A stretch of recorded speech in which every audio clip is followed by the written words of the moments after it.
নমস্কার প্রিয় দর্শক, শিলচর শহরবাসী প্রত্যেকের জন্য একটি সচেতনামূলক সংবাদ।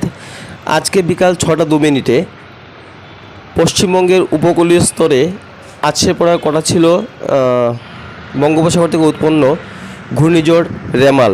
ঠিক 6:02 সে পশ্চিমবঙ্গের উপকূলীয় স্তরে আছড়ে পড়েছে 100 কিলোমিটার প্রতি ঘন্টা স্পিডে, এবং আমাদের শিলচরে বর্তমান 40 থেকে 45 কিলোমিটার প্রতি ঘন্টা স্পিডে সেই ঝড়ো হাওয়াটি বইছে।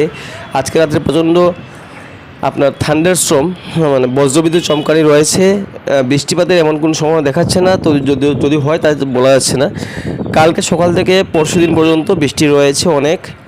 আপনারা সবাই সচেতন থাকবেন এবং যে যার ঘরে থাকবেন, কারণ প্রচণ্ড বেগে ধেয়ে আসছে সেই ঘূর্ণিঝড় রেমাল।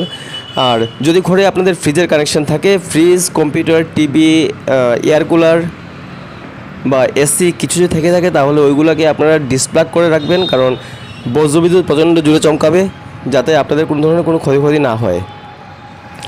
আমরা অনেকদিন পরে আপনাদেরকে অ্যাটেন্ড করছি, তার জন্য আমরা আপনার ধন্যবাদ জানাচ্ছি যে আপনারা যদি এখনও আমাদের এই ভিডিওটি দেখেন বা আমাদেরকে মনে রেখে থাকেন। তাহলে আপনারা দেখতে পাচ্ছেন আমাদের সামনে যে গাছগুলো রয়েছে কীভাবে তুলছে। প্রচণ্ড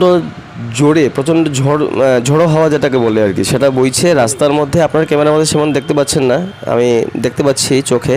প্রচণ্ড ধুলাবালি সব উড়ে যাচ্ছে। আর আকাশটা আপনারা দেখুন, আকাশটা সম্পূর্ণ মেঘাচ্ছন্ন রয়েছে, যেমন আকাশে আপনার সারি সারি করে মেঘ জমানো রয়েছে। প্রচণ্ড মেঘাচ্ছন্ন আকাশ রয়েছে। এবং ঠিক 6:07 পশ্চিমবঙ্গ উপকূলীয় স্তরে রেমাল ঝড় যখনই আছড়ে পড়লো, তার থেকে ঠিক 5 মিনিট পরেই আমাদের এখানে সেই ঝড়ো হাওয়ার দাপট শুরু হলো। আর আজকে ঝড়ো হওয়ার পরে কালকে সকাল থেকে পরশুদিন অবধি রয়েছে বৃষ্টি, বর্ষণ মানে অতি বর্ষণ রয়েছে, ভারী বর্ষণ রয়েছে, ভারী বৃষ্টিপাতের সম্ভাবনা রয়েছে। আবহাওয়া দপ্তরে জানানো হয়েছে। আপনারা ভালো